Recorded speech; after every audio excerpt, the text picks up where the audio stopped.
Wow, habari ndugu mtazamaji wa channel yako ya Fursa Mia Mia.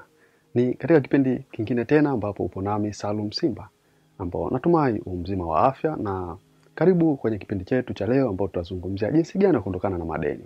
Tunajua madeni ni changamoto sana kwa kila mtu. Madeni yanasababisha sometimes mtu anajinyonga, lakini madeni saingia kusababisha unavunja uhusiano na watu ambao wako karibu. Lakini si hivyo tu, muda mwingine madeni yanasababisha hata kukimbia mji. Kwa hiyo madeni imekuwa ni changamoto kubwa sana kwa watu mbalimbali ambao wametuzunguka. Leo hii nitakueleza njia kadha wa kadha, takriban 5 ambazo unaweza kuzifanya ili kuondokana na tatizo la madeni, ukalipa na ukawa unaishi huru kabisa. Tunajua madeni ni kifungo. Basi tukifungue leo kwa kupa njia hizi muhimu ambazo unaweza kuzifanya ukaondokana na matatizo la madeni. Ya kwanza, andaa bajeti yako. Ili uweze kulipa madeni ambayo yanakukabili, ni lazima uandae bajeti. Ujue unapata kipato cha kiasi gani kwa mwezi na utatakiwa ulipe kiasi gani. Siku zote katika kuandaa bajeti yako lazima uanze madeni makubwa. Utizame kama yana riba, lipa upesi madeni hayo, na anza pia lipa madeni mengine madogo.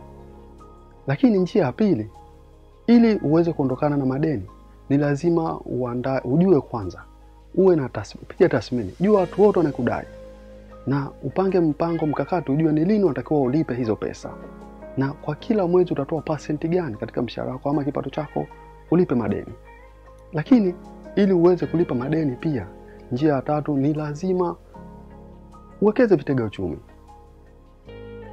Unapowekeza vitega uchumi, ni utaweza kwa asilimia kubwa kulipa madeni. Tunajua madeni yametuzunguka, na hata mimi pia madeni yananikabili sana, lakini natumia njia hizi ili kuondokana nayo. Nawe pia ni njia ambazo hazihitaji sayansi kubwa, hazihitaji elimu. Anza leo, practice, zifanye ili uondokane na tatizo zima la madeni. Lakini njia nyingine, wekeza vitega uchumi vingi. Kama ulikuwa una kitega uchumi kimoja, andaa vitega uchumi vingi sana. Hapa una kitega uchumi, hapa una kitega uchumi, hapa una kitega uchumi. Ukiwa na vitega uchumi kama 3, 4 vitakuondosha katika majanga kuwa na madeni. Kwa mfano, ulikuwa unapata 2000, lakini unapokuwa na vitega uchumi zaidi ya 3, utakuwa umeongeza 6000. Ukilipa kwa mwezi utakuwa na shilingi ngapi? Ukilipa utaondokana na madeni. Pia unatakiwa ujue madeni hapo utaweza kuondokana nayo. Lakini si hivyo tu. Ili uondokane na madeni, ni lazima uongeze kipato. Kama ulikuwa unapata 10,000, pambana uongeze hata 15,000 ili uwe huru. Ina maana pesa unazopata utalipa kwa uzuri zaidi. Hizo ni njia ambazo unaweza kuzitumia ili kulipa madeni na ukaondokana kabisa katika mtego ama kifungo cha madeni. Lakini si hivyo tu, ili uachane na madeni, Waafrika wengi tunapenda kukopa bila kuwa na sababu za msingi na tunashindwa kulipa.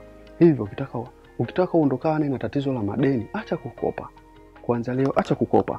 Na kusomea koti moja ambayo wenzetu wazungu wanaitumia, wanasema you can't get out of the pit if you continue to dig down.